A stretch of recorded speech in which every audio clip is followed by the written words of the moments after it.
la perseverancia es algo vital para la vida de la iglesia. Perseverancia es algo vital para la vida de todo cristiano genuino. Porque tenemos cristianos y tenemos cristinos, ¿ok? Los cristianos son aquellos que están perseverando, aquellas personas que tienen convicción, que dicen, no matter what, yo voy a ir a la iglesia, yo voy a estar allá, yo voy a servir al Señor, venga lo que venga. Y los cristinos son aquellos que apenas viene un long weekend o ven un día soleado, dicen, ay, hoy no voy a ir a la iglesia, hoy voy a ir a hacer tal parte, voy a ir a tal parte, donde realmente Dios no es prioridad para nada en su vida. Esos no son cristianos, esos son cristinos. ¿Por qué? Porque Dios no está en el primer lugar. Dios no está realmente en su lista de prioridades. Dios debe de ser primero sobre todo. Después ponga las demás cosas en el lugar que usted quiera. Pero perseverancia quiere decir constancia, ser consecuente con lo que nosotros hemos creído. ¿Sabe una cosa? Las personas usualmente que no son constantes son aquellas personas que no saben lo que han creído.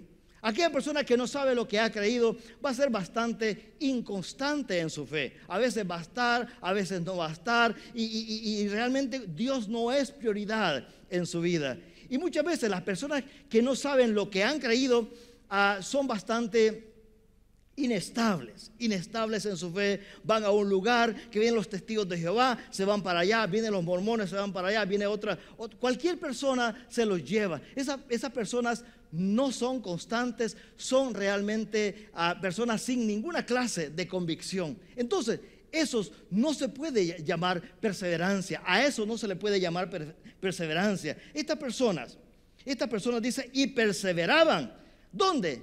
En la doctrina, perseveraban en la enseñanza de la Escritura. Hermanos, hoy la gente en lo que menos está interesada es en la sana doctrina. En lo que menos está interesado es en la Biblia. Nadie que realmente conozca la Biblia, la palabra de Dios, y sabe en lo que ha creído, se va a dejar llevar por cualquier cosa, por cualquier emoción. Que allá, mire que allá tal cosa, allá, es que allá se siente, allá no sé qué, que no sé. Esta persona realmente va a ir a la Biblia y va a ver que realmente eso no concuerda con lo que con la que la palabra de Dios dice. Una de las cosas que nosotros tratamos de enfatizar acá es la palabra de Dios. El día, hermanos, yo se lo he dicho a los hermanos, el día que en este lugar no se predique la palabra de Dios, mire, pégueme una pedrada, le digo yo, vaya a ver que agarra una piedra y me la tira, el día que no abramos la Biblia acá para predicar. Pero nuestra fuente de autoridad siempre es la palabra de Dios. Estas personas estaban enfocadas en la doctrina de los apóstoles, la enseñanza de los apóstoles, lo que los apóstoles le habían enseñado. Ahora, estamos hablando apóstoles reales que anduvieron con nuestro Señor Jesucristo. Uno de los requisitos para ser apóstol es que tenía que haber sido testigo ocular de todos los acontecimientos que ellos habían realmente presenciado. O sea, ellos vieron la crucifixión, ellos vieron que Jesucristo fue sepultado, ellos vieron que el Señor resucitó. Eso es lo que se requería, o sea, lo que se requiere para ser apóstol. Ellos predicaban lo que habían visto, no lo habían leído, no se los habían contado. Los apóstoles predicaban el evangelio que ellos habían visto. Hoy cualquier tarado se llama apóstol. Hoy ya nadie quiere ser pastor. Hoy todo mundo es apóstol. Ay, que el apóstol no sé quién. El apóstol. Son personas que son retrasados mentales. Yo eso diría alguien que se llame apóstol porque no conoce la Biblia. No conoce la Biblia. Alguien que conozca la Escritura va a escudriñar qué es lo que realmente es un apóstol. Realmente es algo bien delicado. Dice, participaban en la comunión unos con otros. Ay, hermanos, tan importante que es participar de la comunión unos con otros. Hoy la gente muchas veces trata de vivir una vida individualista. Una vida tal vez muy encerrada, el círculo muy pequeño, donde no dejan que otras personas entren en su vida, donde realmente les gusta vivir un poquito aislados. Sin embargo, la palabra no enseña eso. La palabra dice que el compañerismo, esa comunión unos con otros, eso da vida, tener esa comunión, no para chismear, no para criticar, no para hablar de las demás personas, no, para edificarse unos con otros, para poder animarse en la fe unos con otros. Ese es el propósito del compañerismo, poder animarse, orar unos por otros. Y miren más adelante lo que dice: en el partimiento del pan y las oraciones. Ellos participaban no solamente de la cena del Señor, participaban, ellos compartían la mesa unos con otros. Ellos hacían esa comunión y recordaban el sacrificio de Jesucristo. Dice, oraban unos por otros. Hoy en día, la iglesia, lamentablemente, las reuniones de oración no son las más atractivas en la iglesia. Usted viene a una reunión de oración, va a ver 5 o 10 personas orando, cuando realmente es lo que realmente sostiene la iglesia, la oración de todos los santos, la oración de cada creyente. Hermanos, la iglesia está en decadencia. La iglesia necesita ser restaurada. ¿Por qué? Porque hemos nosotros descuidado las enseñanzas apostólicas, las enseñanzas, la doctrina, la sana doctrina de los apóstoles. Y dice, versículo 43, dice, sobrevino temor a toda persona y muchas maravillas y señales eran hechas por los apóstoles. Todos los que habían creído estaban juntos y tenían en común todas las cosas y vendían sus propiedades y sus bienes y lo repartían a todos según la necesidad de cada uno. Qué hermoso saber de que estas personas querían permanecer juntos, querían realmente ser fortalecidos. ¿Sabe qué? El hecho de ser individualista, vivir una vida cristiana, así como el llanero solitario. La vida cristiana lamentablemente no se puede vivir de una forma individual. La vida cristiana es para vivirse en una forma corporativa, una forma en comunidad. Y dice acá, estaban juntos y tenían todas las cosas en común. No estamos hablando de un comunismo, no estamos hablando de un socialismo, estamos hablando de que estas personas se interesaban unos por los otros. La necesidad de uno era la necesidad de todos. Entre ellos no había una persona que dijera, yo no tengo que comer, yo no tengo dónde vivir. El término homeless no existía, no existe todavía en Israel. Aquí en Norteamérica nosotros vemos, cualquier persona dice, yo soy homeless, me quitaron el trabajo, yo me voy al shelter y pues bueno, me dan el chequecito ahí, unemployment, lo que sea, pero yo me voy a declarar que soy homeless para tener los beneficios del gobierno, etcétera, etcétera. Pero ese término no existía en la iglesia primitiva. Todavía no existe el término homeless en Israel. Dice acá que tenían en común todas las cosas y vendían sus propiedades. Hermanos, estas personas sí sabían qué era amar al hermano. Estas personas sí sabían qué era interesarse por otros. Hoy en día la iglesia, hoy en día las personas están solamente viendo para adentro. ¿Qué es lo que yo necesito? ¿Qué es lo que a mí me pueden dar? ¿Qué es lo que realmente yo puedo ser beneficiado? ¿En qué? No estamos pensando cómo yo puedo beneficiar, cómo yo puedo bendecir a otra persona. Hermanos, es necesario que regresemos a esta manera de pensar de los primeros cristianos. Y dice, de regreso a la palabra, versículo 46, dice, y perseverando unánimes. Esta palabra unánimes quiere decir unidos. Estaban ellos unidos, estaban en esa atmósfera de unidad y perseverando unánimes cada día en el templo. Y dice, y partiendo el pan en las casas, comían juntos con alegría y sencillez de corazón. Qué maravilloso. Dice, alabando a Dios y teniendo favor con todo el pueblo. Y el Señor añadía cada día a la iglesia los que habían de ser salvos. Qué maravilloso cómo estas personas estaban haciendo la diferencia. Todas las personas que escuchaban de esa comunidad cristiana. Todos querían ir, decir, oh, wow, estoy escuchando de que por allá hay una comunidad que son un cuerpo, son una sola familia y se interesan unos por otros, se ayudan unos con otros, oran unos con otros, y allá iba por curiosidad. La persona que escuchaba quería ir, la persona que iba quería regresar. ¿Por qué? Porque era algo diferente que nunca antes lo habían visto. Decir, wow, esto es algo nuevo para mí. Nunca había visto tal cosa. Me encanta cómo viven esta gente. Y dice la Biblia que cada día el Señor añadía a aquellos que habían de ser salvos. ¿Quién no quería ser parte de una comunidad como esta? ¿Quién no quería ser parte de esa atmósfera de amor que allí se podía percibir? Gente que nunca antes había creído en el Señor Jesucristo llegaban a creer. Ahora, las actividades de la iglesia primitiva tenían por lo menos dos características.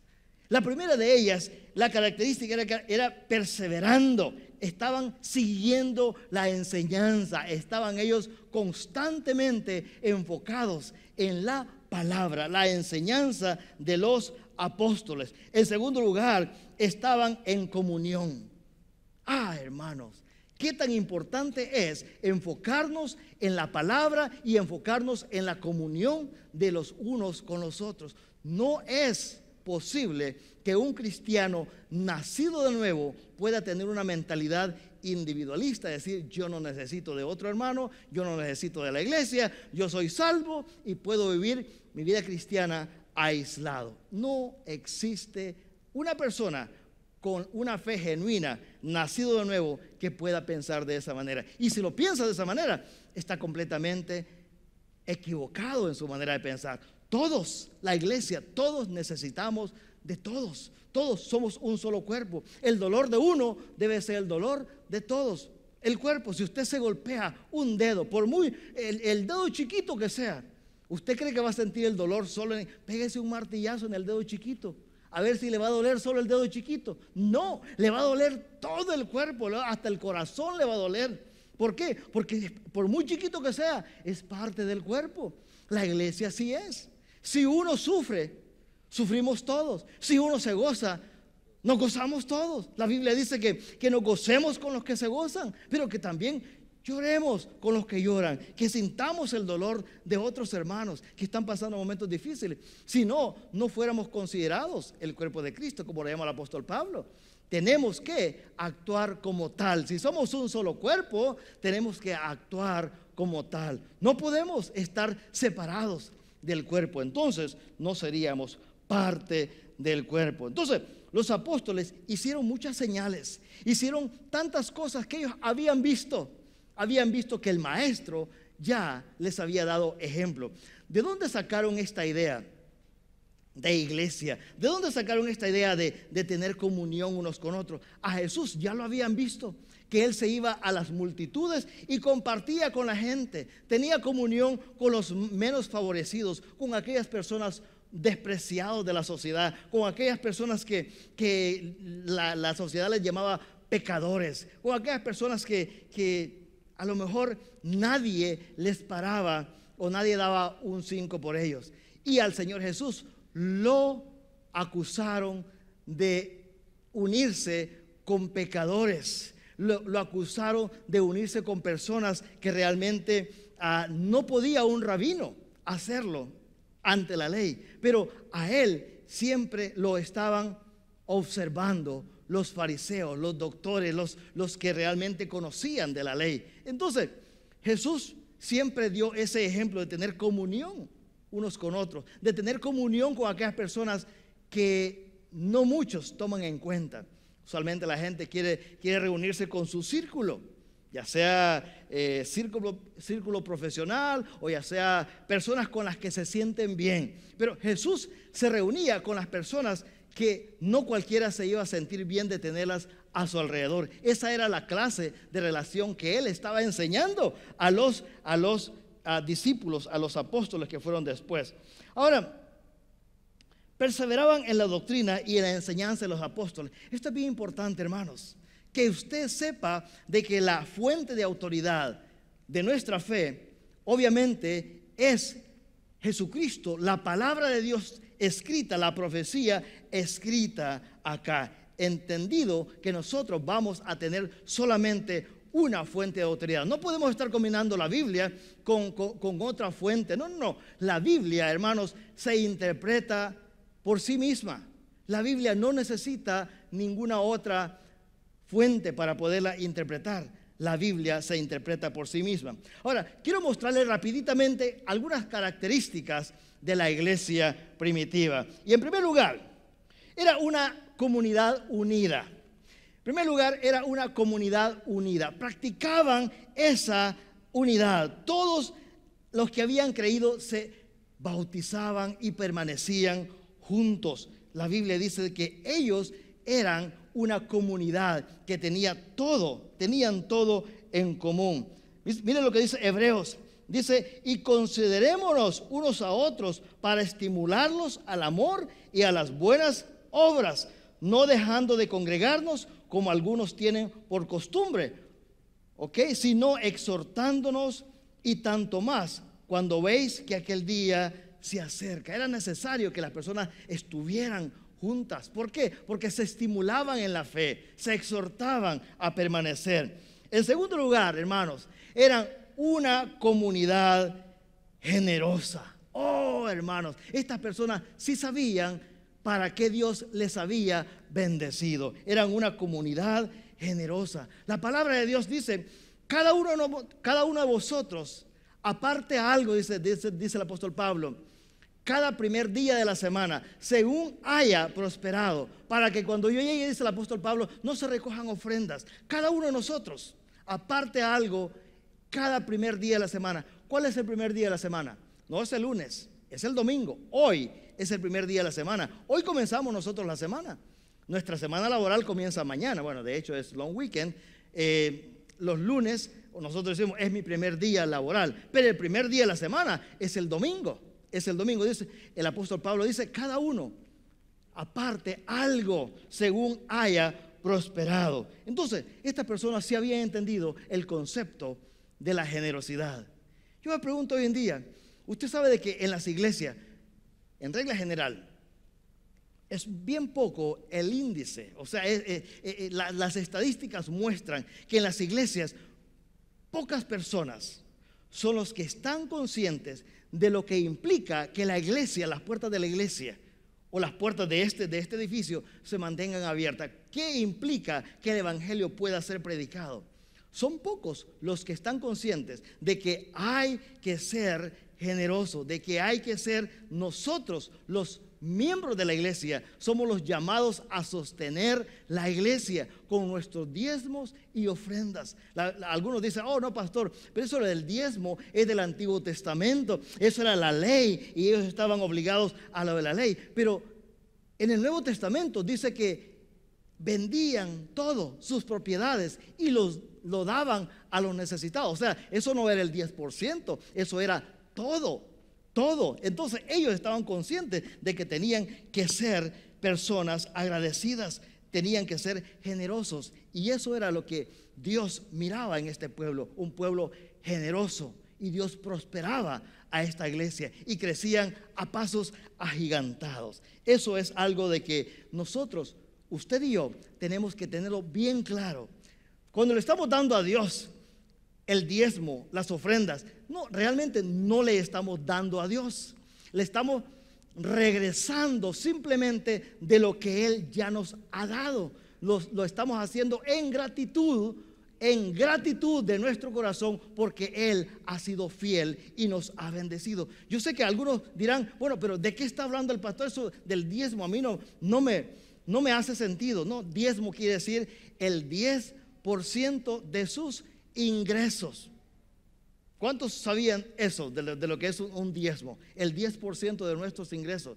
Algunas personas, inclusive escuché una noticia en México que hasta el Estado, personas del gobierno están usando esa forma de pensar, lo cual es ilícito, porque eso no existe en los trabajos laborales seculares. Pero realmente eso debería de darnos un compromiso. Acá hay personas que no tienen compromiso, hermanos. Acá hay personas que vienen nada más cada 8 días, aquellas personas que realmente no tienen un compromiso, visión para la iglesia.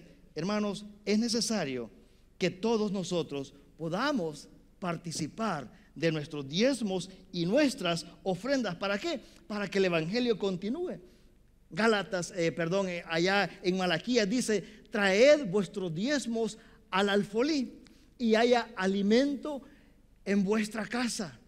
Y probadme ahora, dice Jehová de los ejércitos, si no abriré las ventanas de los cielos y derramaré bendición hasta que sobreabunde. Todos aquellos que hemos experimentado la bendición de Dios, aquellos que hemos sido realmente conscientes de lo que Dios nos ha dado. Hermanos, qué bendición es poder nosotros darle a Dios lo que es de Dios. No quedarnos, siempre decimos nosotros, y aquí hemos dicho en este púlpito, no se quede con lo que es de Dios, para que Dios no se quede con lo que es suyo. Dios es fiel, el Señor es fiel, nos bendice para que nosotros también seamos de bendición para su obra. Otra de las cosas características de la iglesia primitiva era que era una comunidad santa, personas que estaban realmente comprometidas. La iglesia primitiva, hermanos, era una comunidad apartada. Y eso es lo que es la iglesia. La iglesia es una comunidad de creyentes, una comunidad de santos. La palabra santo significa apartado para Dios. Está designada para el servicio de Dios, está apartada para Dios. Entonces ellos estaban perseverando en la doctrina, estaban unánimes, estaban siempre congregándose y eran una comunidad santa que estaban practicando la santidad. Otra de las cualidades que eran la iglesia primitiva era una comunidad audaz, personas que estaban haciendo lo que Dios les había mandado hacer. Estaban ellos haciendo el trabajo, no importando las consecuencias. Ellos se deshicieron de todo lo que tenían. Ellos estaban arriesgando hasta su vida. Después vino la persecución de la iglesia y algunos de ellos se convirtieron en mártires por el simple hecho de llevar el evangelio a todo aquel que necesitaba escucharlo. Uno de ellos y la mayoría de los apóstoles fueron martirizados, fueron personas que no les importó perder hasta su propia vida. Hoy en día tenemos personas en otras partes del mundo que por no negar su fe, por el hecho de no negar su fe, están siendo encarceladas, están siendo asesinadas y están siendo martirizadas. Personas que todavía están pagando hasta con su propia vida por el hecho de llevar el evangelio de salvación a otras partes del mundo. Hermanos, la iglesia acá, ay hermanos, estamos tan confortables, estamos tan a gusto, que muchas veces de lo a gusto que estamos, que nos cuesta entender estas verdades. Era una comunidad audaz, estaban dispuestos ellos hasta pagar con su propia vida. Y en quinto lugar, eran una comunidad que se multiplicaba. Era una comunidad que se multiplicaba. Y dice que Dios añadía cada día a los que debían de ser salvos. Cada día esta comunidad estaba creciendo a pasos agigantados. El primer mensaje de Pedro, 3,000. Segundo mensaje, 5,000. Luego llegaron a ser miles y miles. Y se propagó este evangelio a todas partes del mundo. Y la palabra de Dios se cumple allá en Hechos 1:8. Y me seréis testigos en Jerusalén, en Judea, en Samaria y hasta lo último de la tierra. Esos 12 apóstoles, esas 120 personas que comenzaron a reunirse, a transmitir ese amor, a poder transmitir ese mensaje, se multiplicaron en miles, en millones, y ahora por todas partes del mundo el evangelio ha sido propagado. Y todavía esta tarea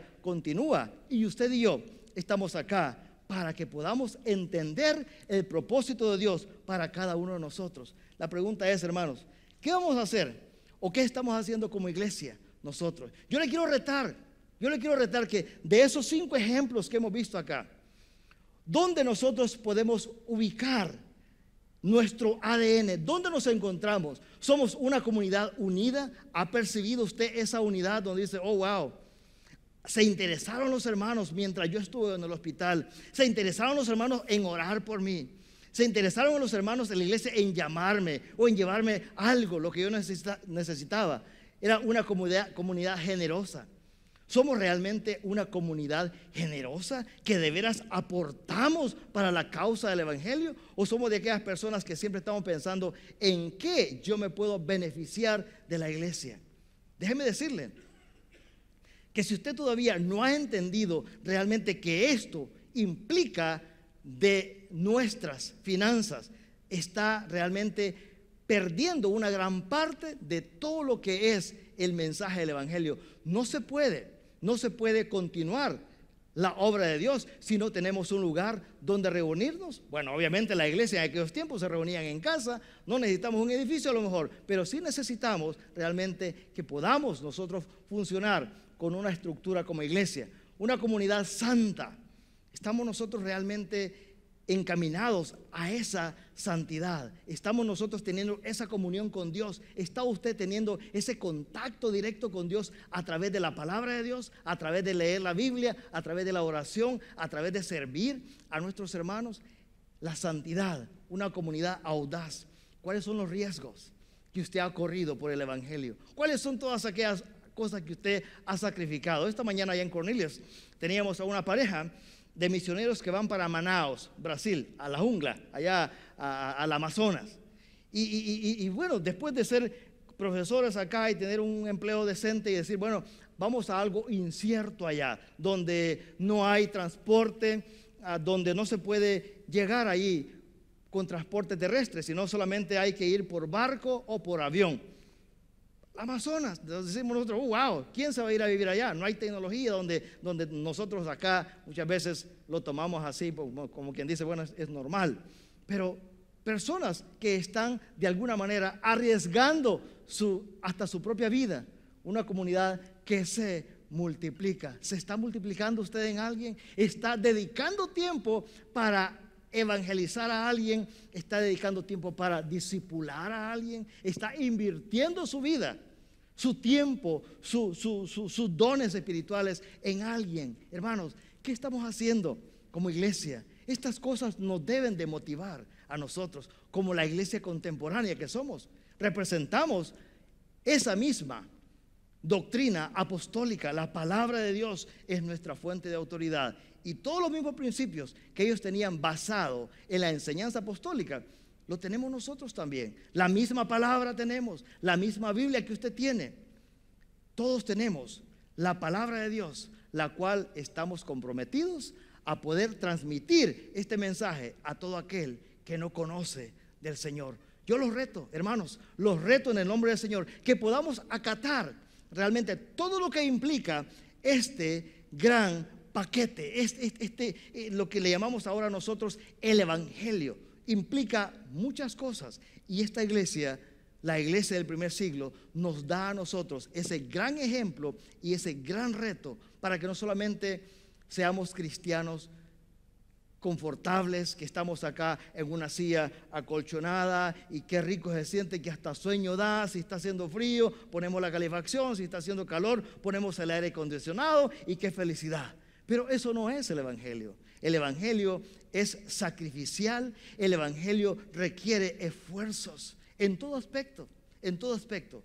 Yo le reto a usted en este día, si usted todavía no ha entendido lo que implica llevar el evangelio a otras personas, que este día podamos entender por lo menos esas 5 características de la iglesia primitiva, y que hoy podamos recapacitar: ¿qué he estado haciendo yo en pro del evangelio? ¿Qué he estado haciendo yo en pro de la multiplicación en la iglesia? Hermanos, es tiempo de que nosotros podamos invertir nuestra vida, lo poco que nos queda ya, porque usted y yo sabemos de que somos acá peregrinos y extranjeros, de que de un momento a otro nos vamos a despedir de este planeta. Pero mientras tanto, ¿qué estamos haciendo? ¿Qué vamos a hacer? Usted y yo tenemos un gran reto por delante. Usted y yo somos los mensajeros en quien Dios ha depositado este grandioso evangelio, para que podamos transmitirlos a otros y podamos continuar haciendo discípulos que hagan más discípulos.